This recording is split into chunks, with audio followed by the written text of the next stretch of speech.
हम baking recipes के नाम से एक वेबसाइट ओपन करते हैं।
चलिए, हमारे पास कोई भी रैंडमली वेबसाइट आ गई है।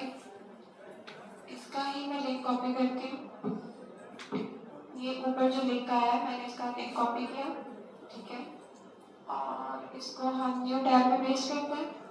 इसके एंड से बल्कि ये स्टार्ट वाला जो एक्स्ट्रा है इसको मैंने रिमूव किया और यहाँ पे मैं लिखती हूँ sitemap डॉट XML और ये जो एक्स्ट्रा है इसको भी रिमूव करते हैं। मैम वेबसाइट के नेम के साथ वो लिखना है? हाँ, वेबसाइट के नेम के साथ लिखना है। ये स्लैश डाल के? यस, ये मैं अभी आपको एक्सप्लेन करती हूँ ये है क्या। इसको दोबारा लिखते हैं यहाँ पर।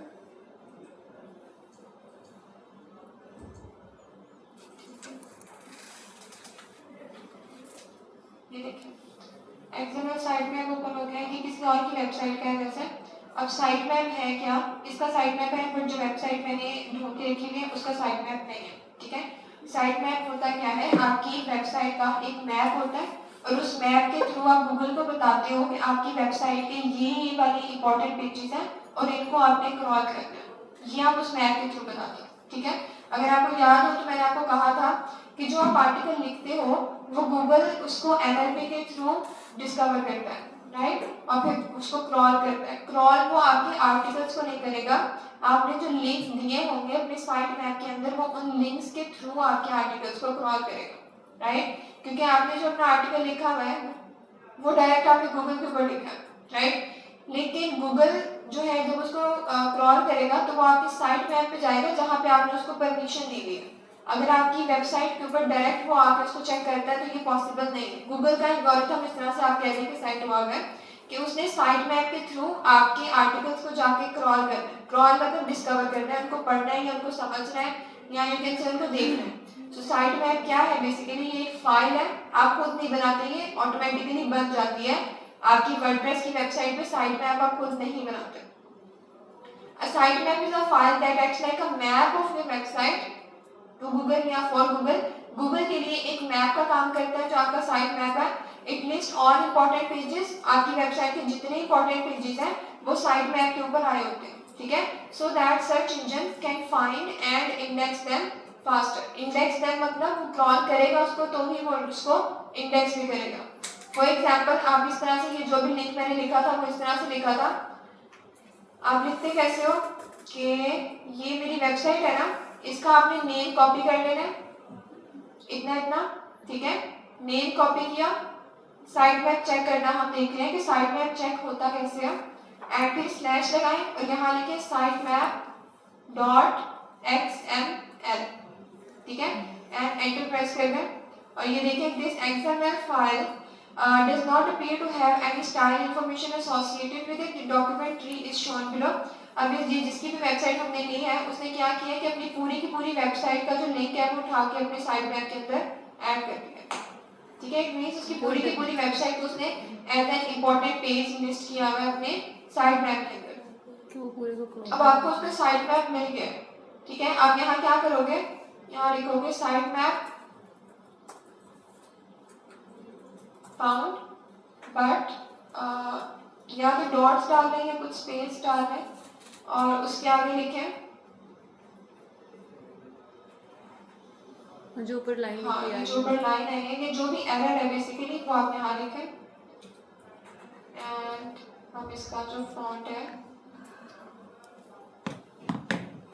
साइज इसको छोटा कर देते हैं,